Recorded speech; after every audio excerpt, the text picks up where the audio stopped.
Jai Hind, Jai Bharat, and welcome to Dev Talks. This is Aadi Achint. I have someone really very special with me, जिनके बारे में मैं काफी time से पढ़ रहा हूँ, and the work she does in the Northeast. Miss Rami Desai, she's a scholar, most importantly. But let me just say this: she's been very realistic in her analysis about what's happening in Manipur. मेरे को जो एक चीज इनकी बड़ी अच्छी लगी, इन्होंने एक ट्वीट करी थी कि please wait for the elections to finish and then you will find a change in Manipur. And that was very curious to me because obviously somebody who says something like that knows what is exactly happening in the region. So let's learn. Namaskar ji. Thank you so much for taking our time. Lovely to have you. I've been wanting, we've connected a while ago, but Aaj finally we've been able to do the show. I'm so grateful. Namaskar, Adi. It is very kind of you to invite me, and I've been watching all your shows, with other people, and you have such deep knowledge that I think this is going to make for very interesting conversation. Thank you. Pehle, let me just ask you this. The Genesis Manipur ka to bahut everybody is spoken about, and you did a fantastic podcast with Abhijit Chavda as well. That time the situation was very different. It was on fire literally at that time. How do you gauge the situation today? So I think we have to understand that nowadays conflicts have become multi-lens. It's not just one person fighting another, one reason, underlying, situation. None of that. It's layer over layer over layer, and then you have other actors that come in when they see some amount of benefit in the conflict. When they see fault lines, you see a lot of other layers being added so that those fault lines can be manipulated. And it tends to happen far more with India nowadays than it ever did. Um, I also must say that when you're following a conflict, maybe, you know, uh, what you commented on a year ago, maybe about 80% stays relevant and the other part doesn't because the changing dynamics are so many. The information coming out is very, it changes, it's dynamic, So last year, the situation, of course, was very different. The rate of incidence was very high. There was a lot of, interest within the country. A lot of interest also, Adi, as you would agree with me, was from people who don't really understand that region. And that region cannot just be understood in terms of two, ethnic communities fighting with each other. Of course, that is one of the things that you can say, but that's not the only thing you can say. Now, what's happened over in the last 1 year is that a lot of new information has come out. The rate of incidents have fallen. The role of a lot of actors have come to the forefront. Um, and when things calm down, it's almost like you can see things a little bit more clearly, which is what we are being able to see. However, the situation is still precarious because, as we know, that so many, other stakeholders who shouldn't be stakeholders in this conflict, but who are stakeholders in seeing a situation erupt in India, have firmly become embedded in the conflict.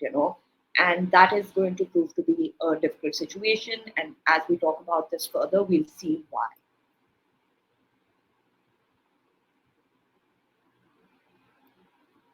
Adi, I can't hear you. Interestingly, a lot of focus has gone on to classing this issue into a Hindu versus Christian, right? And fair enough, there might be a certain angle to that, and which is curious to me because about a month ago, the British Parliament raised this up, and it was raised by a f- a gentleman who has very close links with the Khalistanis. Nobody picked it up in our media for some reason. I spoke about it on the channel as well. Ki there is something happening here.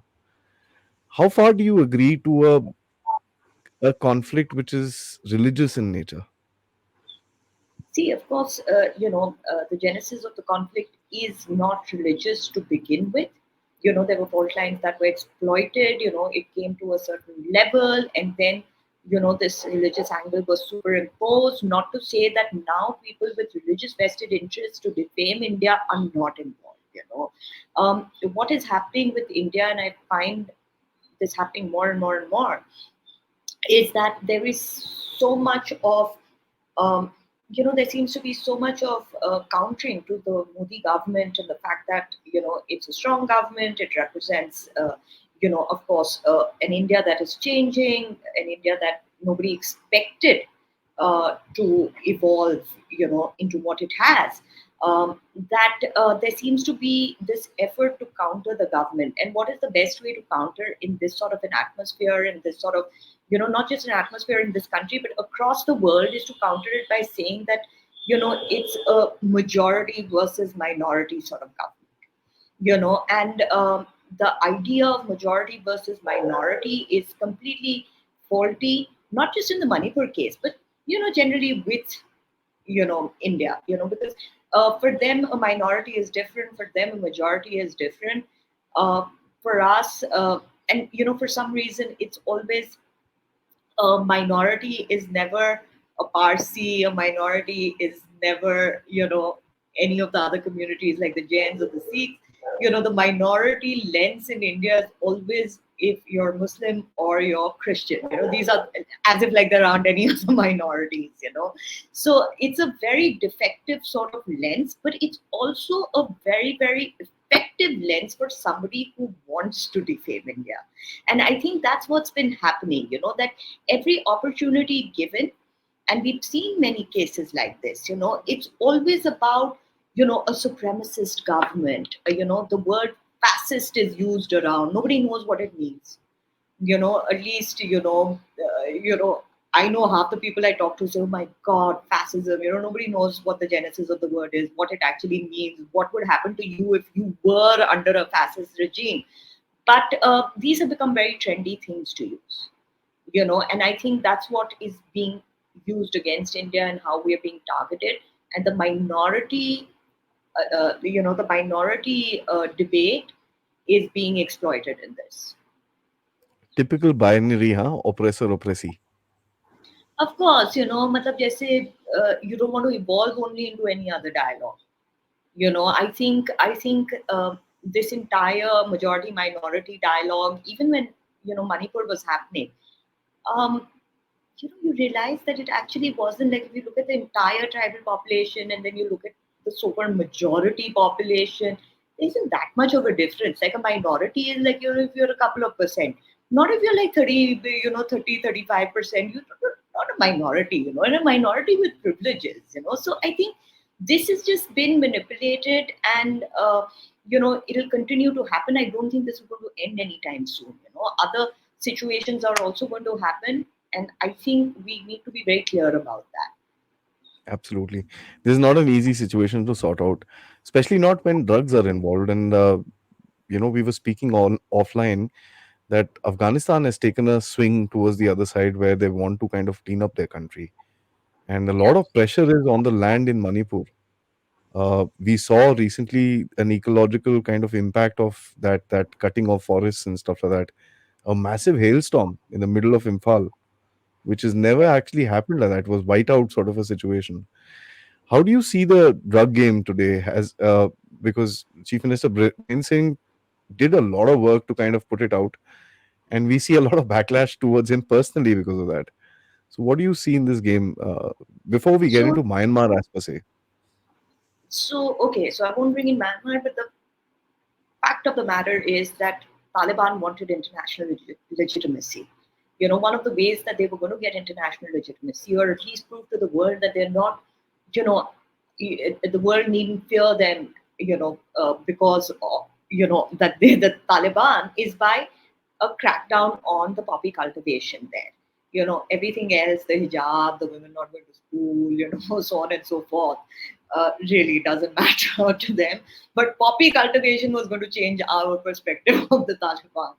So what has happened is that there's been a massive crackdown on poppy cultivation. 90% has been shifted to Myanmar. So, what was the Golden Crescent is now old news. The Golden Triangle is kind of where a lot of stuff is happening, But except because there is so much of poppy cultivation that has shifted, um, 90% is now of the world's productions happening there, right? It's become the number one, production area of poppy. So what's happening is that they've invested in uh, better mechanisms. The yield is better. The quality of poppy is better, and therefore that has a natural outcome for the northeastern region, not just Manipur but other areas as well.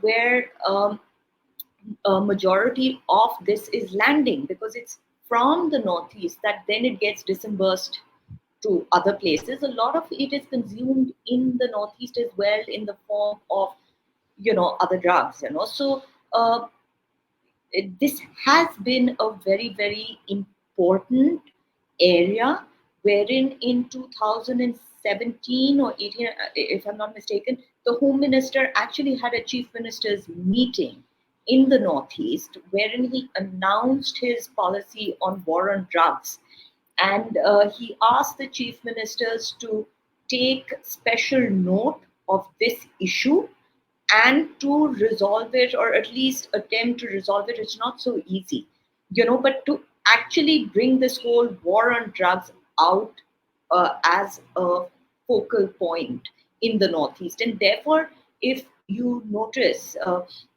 lot of some of the largest hauls have been done of drugs have been done in the last couple of years, wherein they've caught drugs coming in. Chief Minister Himanta Biswa Sharma is always tweeting about, what has been caught. Mizoram, is one of the thoroughfares. A lot is caught there also, a lot in Assam. And therefore, Chief Minister Biren Singh was doing exactly the same thing, wherein there were huge fields that were being burnt down. There was a lot of collection, in terms of intelligence, to be able to find out what are the routes that these people are coming from. What are the next steps that need to be taken, and obviously that's ruffled a lot of feathers. But this was a policy that was actually stipulated by the home minister in that meeting, and there is a 4-point agenda also to that, Avi. It's not just that go and do a crackdown on the drug nexus. No, how is it that we can mitigate the situation? How can we build relationships with countries across the border? So there were efforts towards this as well. So it was a very holistic plan that Ministry of Home Affairs had come up with, and anybody interested in that can find the proceedings of that meeting on the website.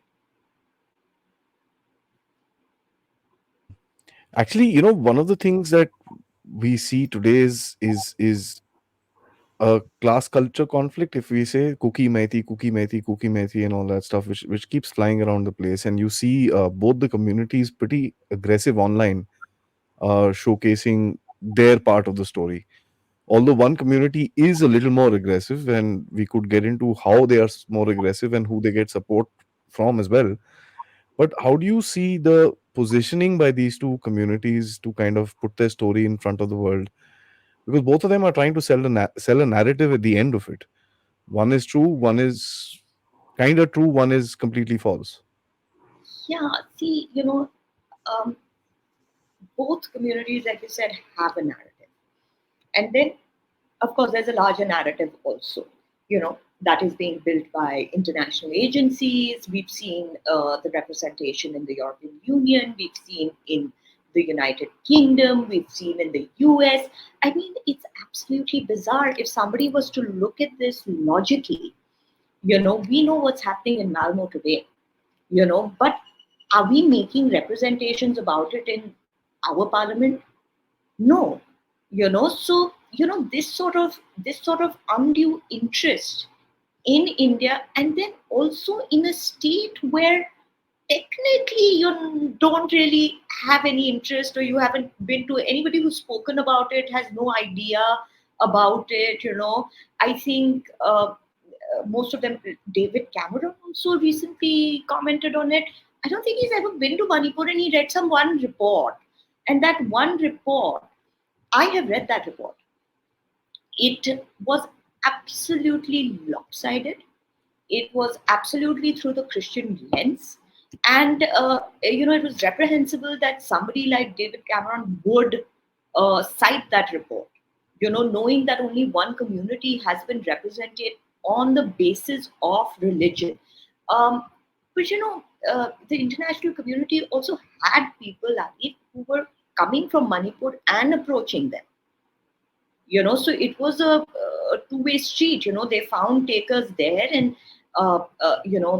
these people are not representatives of these community. Let me make this very clear. Like, you can't, blanket sort of like. Blanket sort of blame a community, either or, but there are always vested interests. And those vested interests were, contacting organizations. I remember, and I forget his name, if you were to Google, you'll find very early on, they went up to one of the gentlemen who was in the parliament in the UK, and they gave him representation to speak on behalf. And this was, I think, this is particularly the cookie community, to speak on behalf of them. Which I thought was very wrong, because they have no jurisdiction in India. So what is he going to say? So I googled his name. You know, and I don't know how to put this, but all his books were theological Christian theology books. So you know obviously there are people like this who think that they're saving people, or just religion trumps over nationality. I don't know what they're thinking, but it was a two-way street. I'm not saying that there weren't some vested interests in the Metis community also who did the same thing. But however, this time in the conflict we saw that they were shut down really quickly. And it's always interesting to see uh, what sort of freedoms a community has, because in this sort of highly emotional times where everybody's emotions are peaking and spirits are peaking, and they want to look like greatly, there are these sub-nationalisms, and they want to look like they're extremely loyal to their communities. If rational voices can come up, and if rational voices can come up from within those communities, that all right, there is a balancing power. But when rational voices feel unsafe to come up, is when we have a problem on our hands. And I think that's what Yeah, happened. yeah. As you said, there are loads of vested interest, layers upon layers upon layers. One of the things, another thing that I kind of noticed, and I'd like your commentary on that, is that the cookie community has a very aggressive online positioning of their narrative. We see more accounts of theirs on Twitter. We see these videos coming out and stuff like that. We see oppression in quotes shown. Uh, these guys, they are village guys. I'm not saying they're bad, good, or this and that. They have their strengths, but I don't think social media narrative is their strength. You see, a lot of the people that are being deployed on social media are probably being paid, are given targets, and the material that that they are deploying is absolutely like really like idiotic, because it doesn't serve any purpose, and it makes actually the community look bad, and which is very sad, because you're almost saying that these are representatives on social media, and we don't have the guts. Even this is the rational community, rational people within the community, that we don't have the guts to counter them. I'll give you personal examples. Of course, all of us, anybody who's commented enough on Manipur has had a backlash as well, right? And I'm obviously on the forefront of it. Not that it makes an iota of difference to me, because I don't know how to see mentions. So if they so if they're kind of like tagging me, guys, I'm not really seeing it because I don't know how to. So it's a total waste of time. But yeah, some of the other podcasts I've been on, and I'm sure you'll experience it also, have said that within 15 minutes of the podcast going up, we've seen your photographs being morphed, and it's the same morphed photographs going around, which target, like, it's body shaming, it'll target you as a woman. It's the same stuff, right? I mean, like, really, like, even people who want to support you will not be able to support you. because these are areas that fall into the whole like woke culture, which also ends up being a cancel culture. So you're representing your community in a wrong. Now recently, I believe there are photographs of my mother that are doing the rounds. Now you bring the dialogue down that low. I would expect, I would expect community leaders to come up and say, no, this is wrong. This does not represent the ethics and morality of our community. All sorts of conflict, all sorts of war have boundaries and rules that you work within. Unfortunately, what happens in social media, and this is happening more and more and more, and as you being somebody who is, who watches security and defense affairs so closely, I think you'll agree, is that our ability to be able to read long form has pretty much disappeared. Our ability to be able to see long form has also disappeared. Therefore, it's become necessary to have like 8-second shorts, 20-second shorts, because that's what people are watching. So you're not watching the whole dialogue. If you were watching the whole dialogue, you would have some substance to what you're saying. But social media is one of those places where it's okay, if you're just if you're just propelled by emotions, you don't need rationality. Also, then you can hide, so your idiotic Hmm. stuff that you're saying really can't, nobody can pick on you and say, oh, you're really an idiot, because you're probably hiding, behind some name and some face. Now, all of this is really detrimental to good dialogue. This is really, you don't have to agree with me in terms of, what I'm saying. I don't have to agree with Adi in terms of what he's saying. But the dialogue has to have substance. The abuse also has to have substance. It can't be basis like some ridiculous, like, oh my God, like, look at what you're wearing. Oh my God, look at the way you look. Like, so social media has become a place where I don't think these dialogues can happen. I don't think it's narrative building. I don't think it makes any difference on ground. People are wasting their time. Yeah, it's going around in one, sort of like system, which is on the social media. But like you said, there are a lot of people who are, and I visited Manipur, right at the peak of the conflict. And, I'm certainly not an unrecognizable face in Manipur, and I say this absolutely most humbly, but I know the deficits of not being a recognizable face. It's very, in certain areas, it's not very comfortable for you to be in. And, but when I went there, I realized, these kids or, these young guys who were with guns, or who were the village defense forces, or who were in these areas, or little kids who were in refugee camps, or women who were living in these, I wouldn't call them refugee, but relief camps, who were living in these relief camps, have no idea what's happening on social media. So, for me, you have to look at it from the lens of being on the field, which is very different from being on social media. The narratives that are being built are two different narratives. And I think what's happening on the social media is this is being done for international consumption. This is Absolutely not correct. This is being done to, yeah, being done to kind of create a fault line and maintain a fault line so that they can keep a hold of India in some place. correct, because Absolutely those correct. guys who are commenting on it are not coming on the field. Na? Mhm. Anybody who's come on the field is being deployed after the narrative's been made on social media. It's exactly like free Palestine, or from the river to the sea. Which river? No idea. You No know, idea no idea. whatsoever. It's like, just on a different note, it's also really funny to have, LGBTQIA plus people uh, talking about free Palestine. Again, no idea what happens there. It's called chickens for KFC syndrome. Yeah, it's exactly like that. It's like, it's like you don't even realize when you're supporting causes like this. Fine, go ahead, support. You want to be an idiot, support. But you're supporting causes like this. But you are also then in the process becoming a verified bully. Look at what happened to look at what happened to that poor girl Golan, Eden Golan, from Eurovision. I mean, the protests against her in Malmo being led by another, young girl like Greta.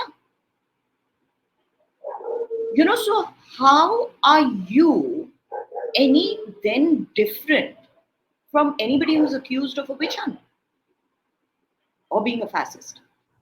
Morality has taken a very stern way south, and even that's where my next question comes to, is a lot of morality should be taught through religious institutions like the Holy See, which has basically been used in this conflict for creating an international narrative, channeling through money. And one curious thing to me was there was a certain NGO, I won't name the NGO, and associated with a think tank, which kind of had their FCRA license cancelled. And in a month after that, the conflict erupts in Manipur. And the whole narrative of, oh, Christians are under stress, and these nationalist Hindus and the fascists, and that whole thing came out because of one NGO and one think tank. Look, And we know you there was a know, huge contention behind that think tank within Delhi as well. So, look, I, what about vested interests?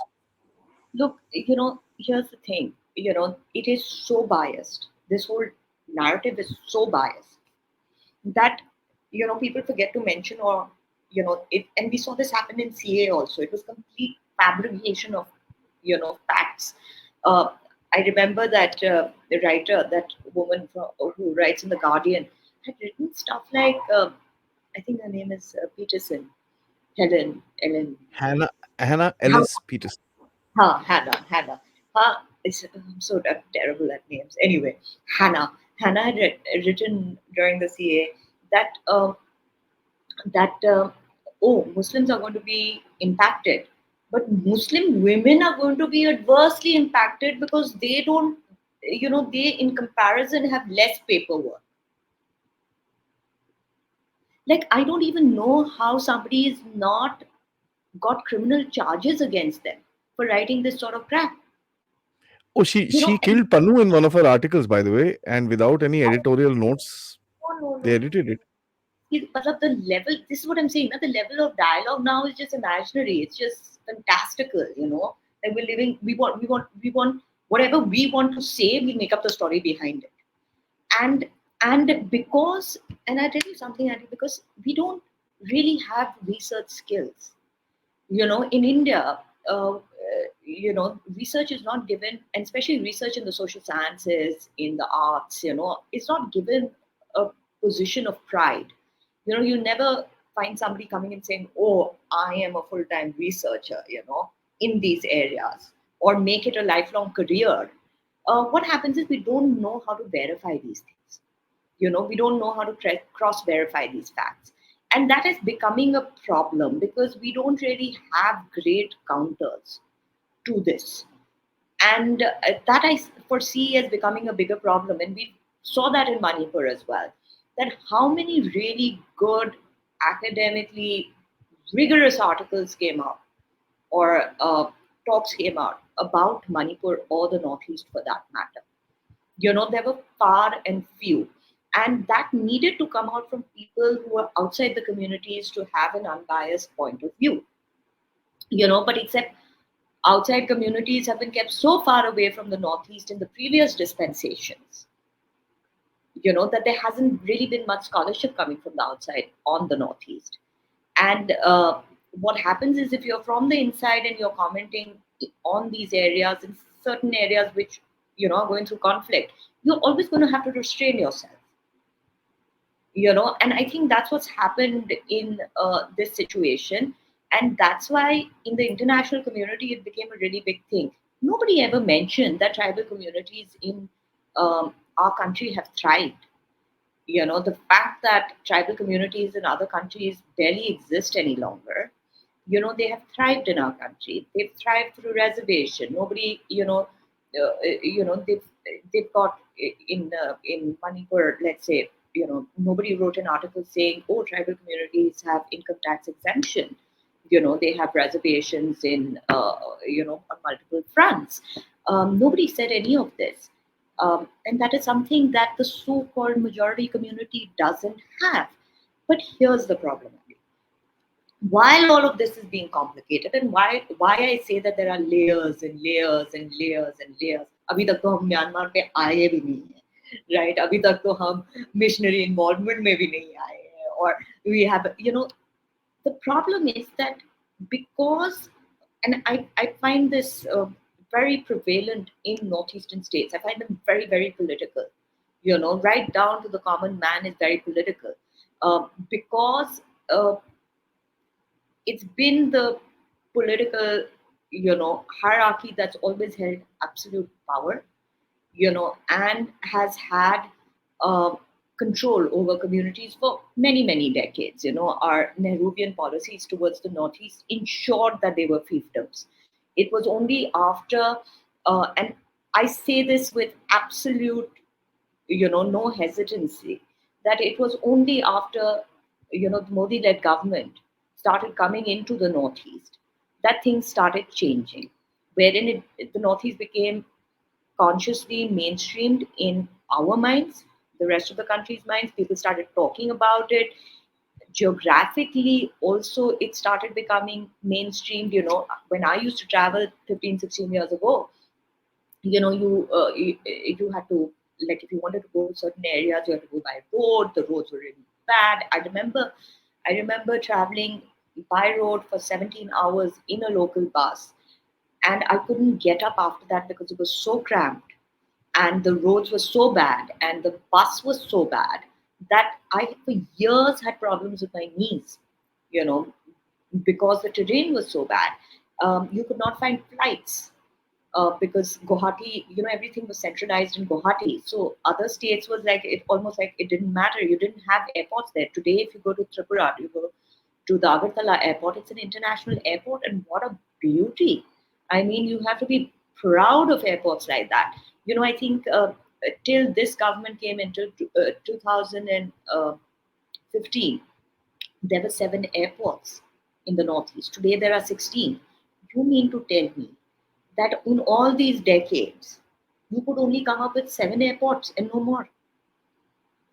So all of this changes the way you interact with a region. The connectivity, psychological, geographical, whatever sort, it improves relationships, it increases familiarity, which had not been done for a really long time. And I think that is one of the problems that has happened in Manipur, is even within the Meghdi community. Now, when the elections happen, I saw divisions basis politics, because everybody wants to be a politician.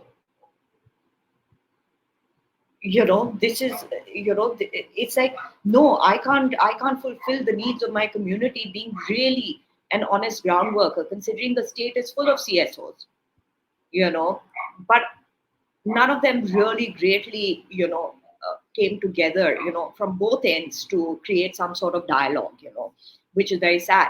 But no, I have to be in politics to solve the problems. So this sort of politicization tells you that, you know that people have been used to, or political power has been something that has been most important, and that is problematic, because Yeah. eventually communities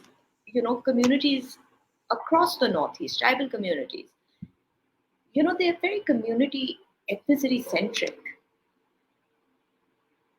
So they'll always, if you bring in politics over and above everything else, they'll always, that will be your agenda, not the welfare of your community. I think that's very well put. I want to get into the one factor which may be a little uncomfortable. One report I read recently about Punjab, and this is where I connect Manipur and the you know missionaries and everything like that. Is that a lot of these guys who want to leave to go to Canada are told that if you convert, you know, your visa will happen faster. You don't have to do ILTS. You don't have to do anything. Your papers will get cleared pretty fast. So they've been given a certain incentive to kind of do, convert. We know that the missionaries have been in the Northeast since post independence, and they were given literally a free reign. It's only now that the FCRA and all that is getting cancelled, so there's pushback. How do you see the role of the Holy See, as per se, in this conflict right now? before we come to the crux, which is money, Myanmar. I've purposefully kept it on the last part so that once we go through this as an understanding, then we can go to that. So, missionaries, what do you say? So, let me say this: the missionaries came really early on. And the reason we need to understand this, Harry, is because when you realize what the prolonged ambitions with the Northeast were, you realize what's happening there. Suppose the Battle of Plassey, when the British turned their sights towards the Northeast, one of the reasons was the growing influence of China in the tea trade. And they always saw the Northeast as the Northeast frontier. And this frontier, they realized, had hugely important geostrategic sort of components that would be very helpful to them in the future. So, of course, the story is very long of how they came in, and of course, it's also, like an old story, where you have, problems within kingdoms, and that is manipulated by the British, and their own preferred people are seated, so on and so forth. However, when they encountered the Northeast, one of the problems that they had was controlling some of the tribes. Now, there was a lot of resistance against the British. It wasn't a very easy advent to them. A, the distance was, it was far. It was, they were very sort of land proud, very community proud. So there were a lot of local resistance against the British and what they were trying to do. Aka Khamti rebellions, the Sonoval rebellions, these are all well documented. And they fought fiercely against the British entering their areas. However, for the British, because again they come from from a Christian lens, um, what do they encounter is, and this is again in all the early diaries that they had written, is, oh my God, we've come and met like you know savages, barbarians, and pagans. These were the three words that were used over and over and over again. And at that point, they also realized, Ali, that they weren't getting a lot of success in converting the middle and the upper middle castes and classes in the rest of the country. This is in one of the correspondences that I have found, where one of the political agents writes, and I quote this all the time because it is on paper. Like you cannot cross question correspondence that has been direct to the British government saying that, and this was addressed to the secretary of the British government, saying that, look, sir, I need some funds because we just encountered these savages and these pagans. And, one of the mistakes we are making in the rest of the country is that we're trying to convert, the upper crust. And that's not going to happen. And therefore, we are not getting much success. But these people are in the need for morality, and therefore we need to serve them this, and this is where we will find our true success. So now we must remember, in those days there was a lobby against colonialism as well. So in their home countries there were groups of people who said, look, you're going in well and good, but you know you can't interfere to such an extent where you're interfering in their personal administrative systems or their religious systems. So he said, look, there'll be a huge uproar here if I give you money for, interfering in their religious matters. What do you propose? So he says, look, I need money and I'm willing to, this is the political agent says, I'm willing to put from my own pocket. Look at how committed they are. That I'm willing to put from my own pocket, but I need money to bring missionaries over. So he says, I can't give you money like this, but what I can do is I can give you money for education and you hire missionaries as teachers, and the deal was sealed on that. But of course, let me also say this, that the the officers that used to come to India at that time were also officers who were trained in the social sciences, were trained in anthropology. It was one of the subjects that they learned. And anthropology is a really important topic because it teaches you how to study societies, except it's a colonial arm. So it was made for the colonialists to go into countries that they wanted to, colonize, and bring out the information of what their systems are. Because once you have this information, it's easier to colonize. So a lot of the first records that we have from the British are from the anthropologists, and they made a lot of effort. To go into these areas was not easy. We have to give credit where credit is due in terms of, to go and live in these. A lot of them were not used to these areas. There wasn't any proper sort of housing. There was a lot of malaria, a lot of other diseases. A lot of people went in, came out, didn't make success. But the British realized that if they wanted to take on the Northeast as to fulfill their ambitions, and now remember, at that time there wasn't a Christian state in South Asia, Southeast Asia, there wasn't a Christian state. So if they wanted to do this, they would have to not just go in as British officers, but bring in the missionaries side by side, to give them moral upliftment, as they called them. So, a lot of policies were based on this. This was also the time, and this is a very complex subject. We could do like hours of talking on this itself, because side by side, what was also happening is that they were great shipbuilders, so their need for timber was increasing, and that timber was going to come from Myanmar. One of the reasons that the Forest Act was brought in, and a lot of tribal communities were dependent on forests. But one of the reasons the Forest Act was brought in, which essentially meant that June cultivation can't happen, and they have to take permission, and there are only reserve forests cannot be touched, but they could be touched by the British. They couldn't be touched by the tribes. What it did was it broke their systems of sustenance. So they also brought in excluded included areas, wherein a lot of the tribal areas like the Naga hills, they could not control, because the Nagas were fierce warriors, and it was not one tribe. The Naga tribe itself is a British creation. A Naga never called themselves a Naga. They called themselves by their tribe names. They were Ao, or Angkol, or so on and so forth. So whenever the British would go into Manipur, the Nagas would raid, and they didn't know how to control them. So they brought in these excluded included areas. They brought in ILP, throughout the Northeast. Now, excluded included areas would mean that, oh, we are keeping them aside, you know, because they are uncontrollable, or obviously they said it's for your own preservation, but the truth was that we can't handle you, So, inner line permit, today people think inner line permit is some sort of a gift. They don't realize that the root is in British policies, and you don't really need it. But of course, there are anxieties.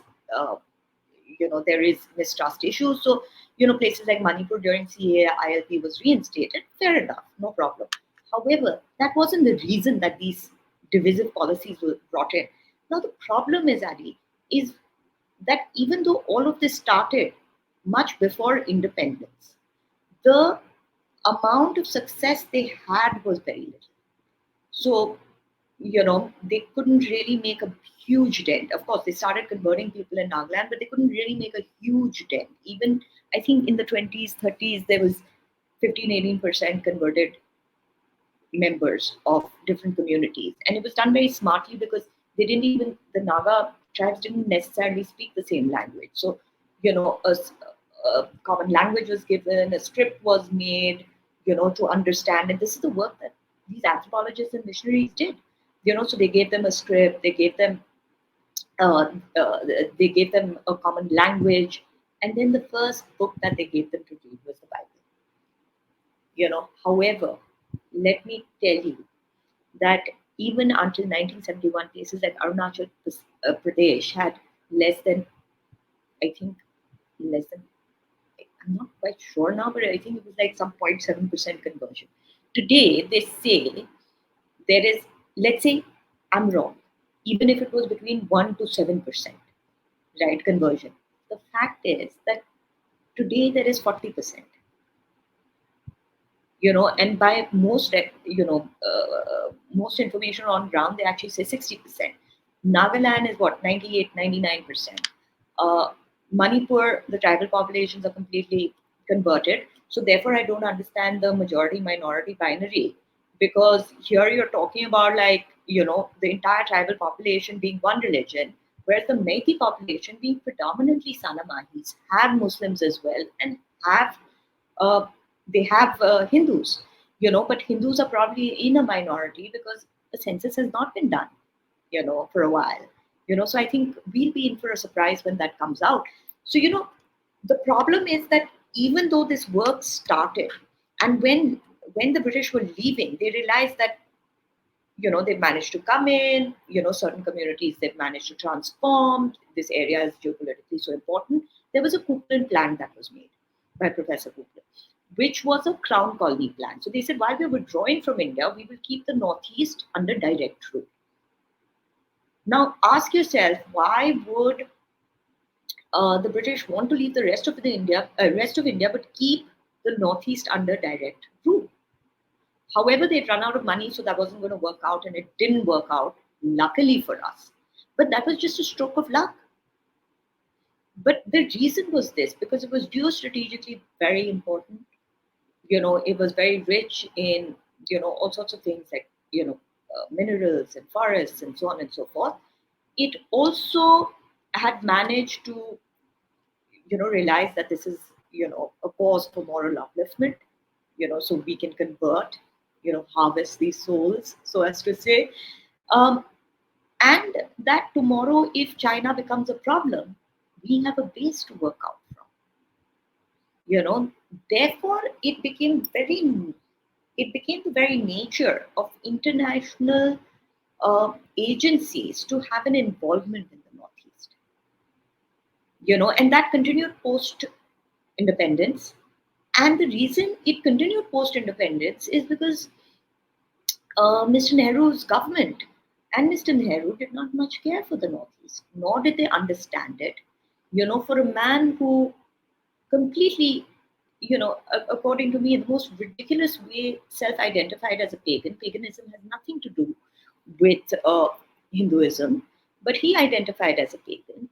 He identified these people also as pagans, which, really necessarily is not so, because they have very complex systems of administration, of rules, judicial processes, languages, very sophisticated ideas. But if you're going to have a tribal affairs advisor who's a missionary, very irrelevant, then what are you to expect? So I'm sorry, I can't make this any shorter. But if one doesn't understand this, one cannot understand the continued interest of international agencies in the Northeast. This has been a prolonged affair for them, and they continue to see this as a very, very important. Now the reasons might change, right? China, of course, has been constant or whatever, but now Myanmar is becoming more and more relevant. Bangladesh is becoming more and more relevant. So they'll always be interested in the Northeast. And India's interest, like I said earlier, with Modi government's interest in mainstreaming the Northeast and not ignoring it the way it's been ignored, is something that's kind of riling their plans up. I must say, this is the shortest, crispest explanation of the situation in the Northeast. And thank you so much. And I'm so glad I have it on my platform. Uh, because one of the things that you mentioned, which is very interesting to me, that the and one must give it to the British, and this thing about farsightedness. I wish we picked up that from them. Today, you look at the West, and these guys, they're these idiots. You can't believe it that they were kind of ruling the world. But when you look at the way they behave in their own country, you don't think that they did. But those days they were smart, and they actually picked up a lot from our own traditions, by the way, of conquest, of uh, you know I would say mind control, about how to kind of control populations and all that stuff, from a lot of our writing, and they use that against us, and that's funny. Absolutely, absolutely. If you look at the longest running secessionist movement in this country, was the Naga movement. Yep. And what was their call? It was Nagalim for Christ. So there it is. And what were the areas that they wanted? It was all of Nagaland, parts of Manipur, parts of Arunachal Pradesh, parts of Assam. So it's almost like a border area, A strip. a strip. Perfect to them. You know, And who was it being supported by? Why is it that some of the Naga leaders finally uh, got refuge in places like the United Kingdom?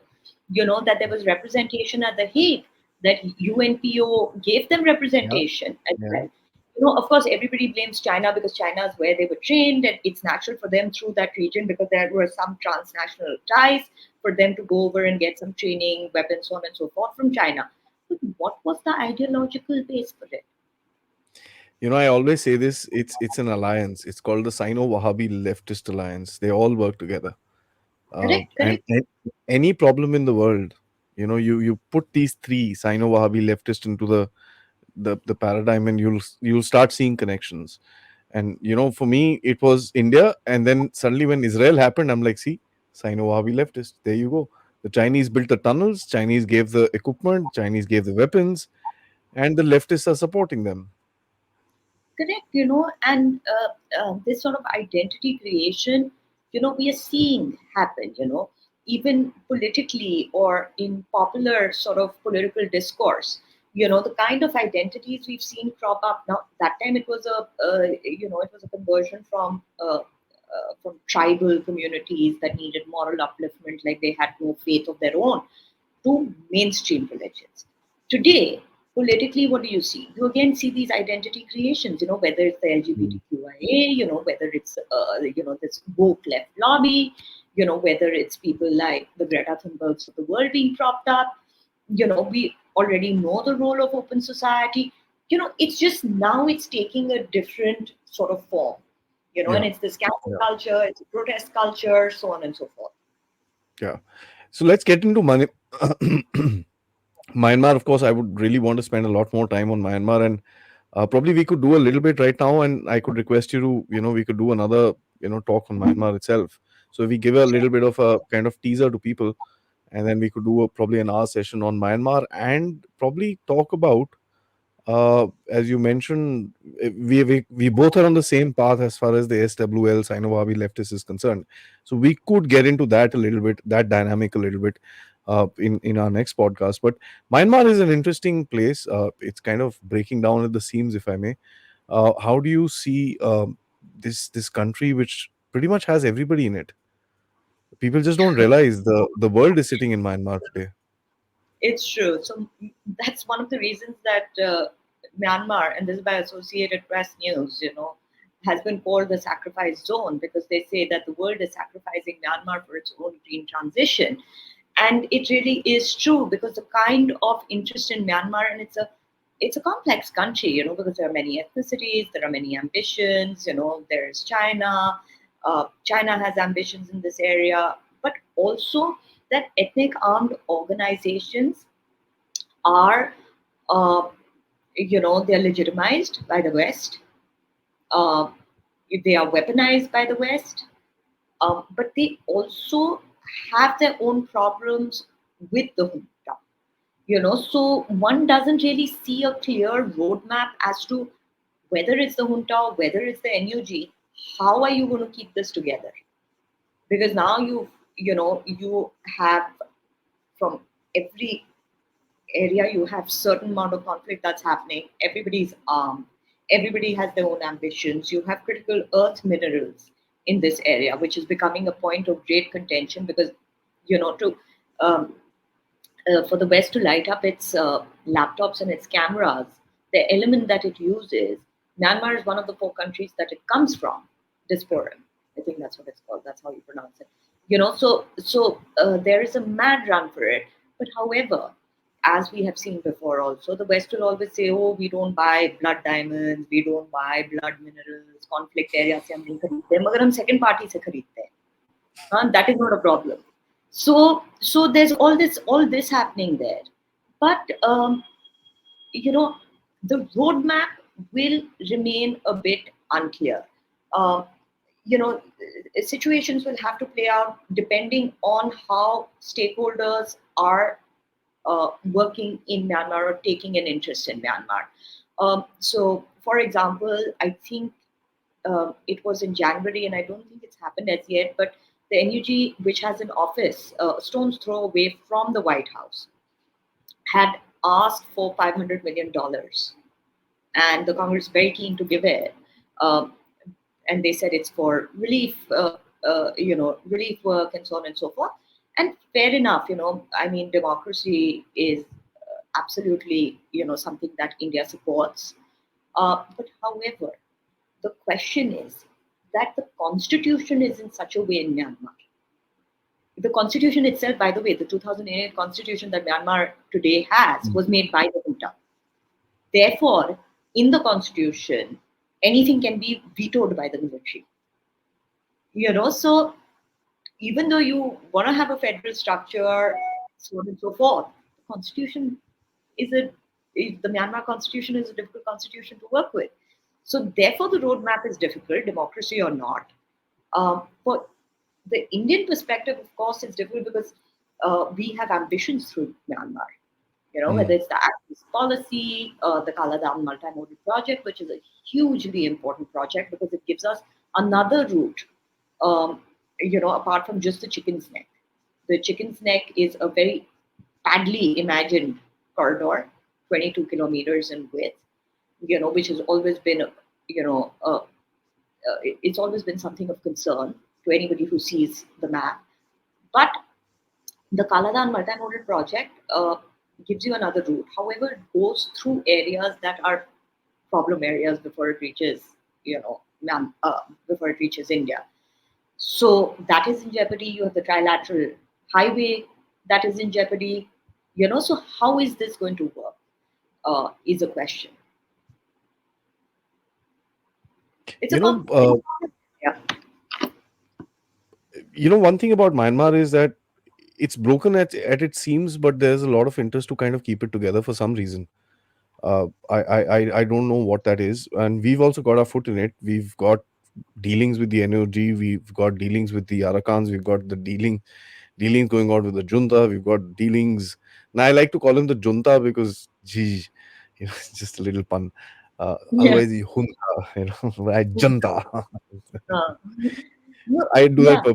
purposefully, so it's not a it's a purposeful mispronunciation. Just to clarify, we also have dealings with the Three Brother Alliance in the north, which recently kicked out 40,000 Chinese from their territory who were doing scams. Uh, they have a certain interest to keep China out. They have a certain interest to keep China in. The Arakan is the same. The junta is also the same. And you also know that the NUG today is wanting to deal with India, but we are being a bit cautious. So how do you kind of put all this in perspective? See, look, the Three Brotherhood Alliance uh, was launched by China because MNDAA, all these areas, the Kokang area, the Northern Shan areas, all have their, the descent is Chinese.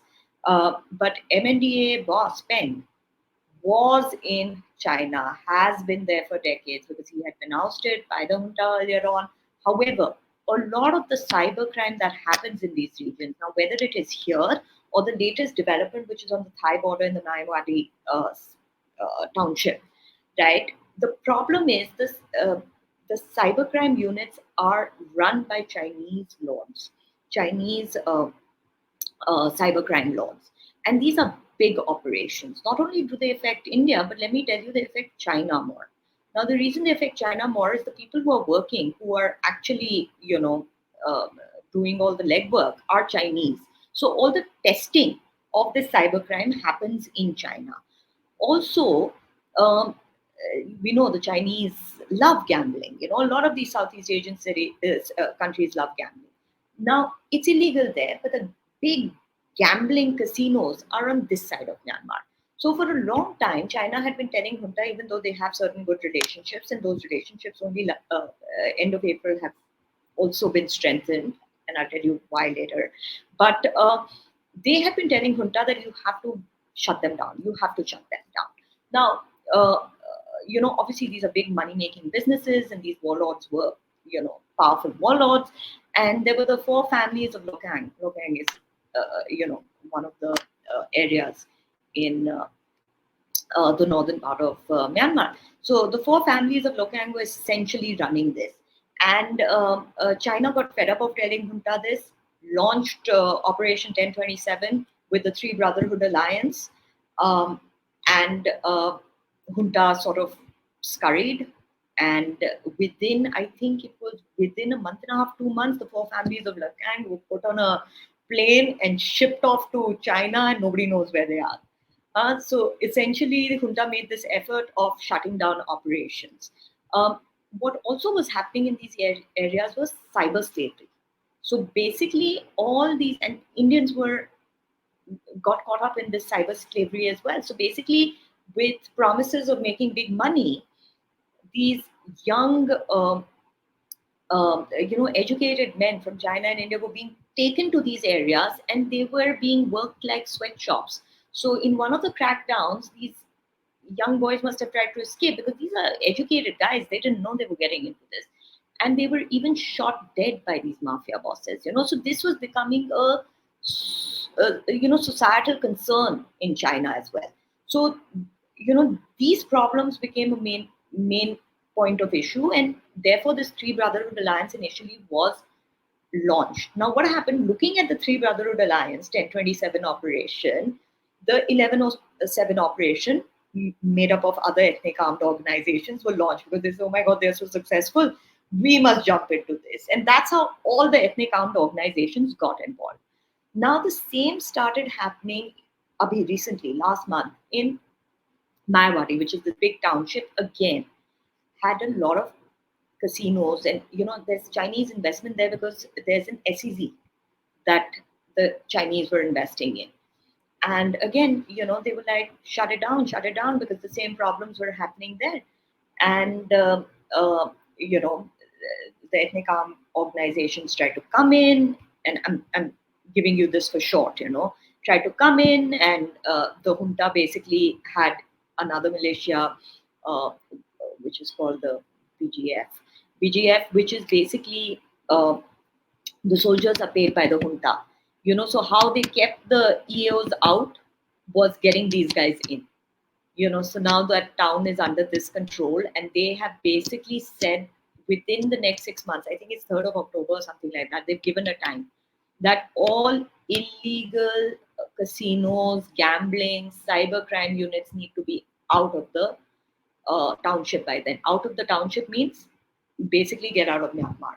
So basically, China is saying, you get these guys out, you get these cyber crime, casinos, illegal gambling chaps out, and we'll support you. Now, for that, it was 26th of April that one of the generals of Myanmar was in China. He was in uh, Gongzhou, however it's pronounced, and he met the Minister of Home Affairs, where he was sanctioned money, and the money was sanctioned for Myanmar police force, but this was a sanction that was given. But let me tell you that India is not far behind. India, also the NSA of India met the NSA of Myanmar in Russia at the same time. So I think what India is doing is India is holding on to its strategic autonomy. It is keeping its channels of communication open, which is incredible strategy. Because when you don't know what is going to happen, you know, why should you follow anybody's rule? Because the US is saying no NUG, junta, no democracy, this, that. भाई तुम्हारी तो democracy देख ही ली. The kind of witch hunt against Trump, with some 36 cases or something slapped on him. You don't have to like Trump or you don't have to dislike Trump, but just the witch hunt to keep him out of the race is to me evident about what democracy means to you. And however, you should not be involving yourselves in other people's, affairs. So India, ignoring all of this, has kept its channels of communications open, like you rightly said, with not just the EOs, though I do feel that this sort of outreach with the EOs has to be uh, strengthened, but also with the junta and also with the NUG. There are a lot of great guys in the NUG as well, and they're in India. They actually, a lot of them are staying here. And why not? India, in principle, does believe in a robust democracy, does defend democracy. Why not? But eventually India also respects the internal affairs of Myanmar. However, one of China's most important assets, the Xiaopshu uh, uh, deep port that they are building, and the oil and gas pipeline that goes right up to Yunnan, right, was under jeopardy. But the reason I say India also needs to strengthen its collaborations, its sort of dialogue with EOs, which I'm sure it's doing, uh, because China has restarted its uh, digging and its construction in the Shapshu port with an assurance not just from the junta but from the Arakan army saying we are not going to harm your assets. And I think that is what needs to be done with our Kaladan multimodal project, and that is what also needs to be done with our ambitions of our trilateral highway. Interestingly, we have some assurances coming in from these guys, and that's one of the reasons why a lot of people say that Sitwe was given approval by the government to go ahead and do it, because there is some sort of an assurance which is happening there. I think, one thing is there, India's policy has become more realistic in Myanmar, apart from what it was about 2 years ago. I think we've become more kind of real. We are following the real politics sort of a game, and which is very, very good. Um, Yeah. I think as we become more confident, yeah. and which we have, these were not the kind of decisions we would have ever taken 20 years ago. Again, this is, I'm not in politics. This is not about preferring, one political party over the other, but it is about preferring one political party over the other, basis of the long-term plans and visions that they have for these regions, the kind of interest that they have taken in national security situations. Yes, Manipur was, this glitch, which shouldn't have happened and whatever. But, things like this is going to happen as India tries to fulfill its larger ambitions. Who knows when somebody comes and triggers something where, and these are difficult processes. But having said that, I think what this government has done is it's really kind of made, itself into a balancing power between the West and the East, Hmm. and it's staunchly embedding itself like that, and therefore it's taking this sort of outreach very seriously, and we have great people to do it. To understand these regions, you have to have people who've been on ground. To be able to dialogue with the military, you need military people. Earlier on we'd send some politicians, somebody would go, a delegation of politicians would go have some fun, they take some journalists with them, come back. No longer is it like that. There's great sort of strategy to the engagements that they are having as well, and that will bear us fruit. Absolutely, and trust you me, I must say this with people like you with such a clear understanding. I am so maha impressed, if I may say this. I'm not trying to flatter you, but this was an I'm amazing flattered. conversation. And the half an hour that we spent before this conversation was even better. And I wish viewers could see that. That No, was that fantastic as I well. can't say. you know, Yes. yeah, shh. Okay. So, guys, I must say, I found a new friend, and it's really cool because somebody who can understand how the world works and kind of pitch it into scenarios where there is conflict within India as well. That's something that we need to look at, understand, or is चीज को बहुत ध्यान से we have to look at, because it's our future depends on this. Games will always be played, but counter games is where we kind of will build our narrative, and where we will play the counter. Remember this, we lost 60, 70 years. Today is the time we are starting to do this stuff. It's going to take time, but I guess with a lot of us putting our heads together, I think we should be able to do it very well. On that note, G, thank you so much for taking our time. I'm going to trouble you a lot more, and try and get a lot more information so that this stuff becomes mainstream. Right, people need to understand these areas, and more people understand these areas, more people will sympathize and not fall for these little tweets that keep coming online, and trying to portray a certain narrative. On that note, thank you so much for spending the time, and we shall see you back very shortly. Jai Hind. Thank you so much.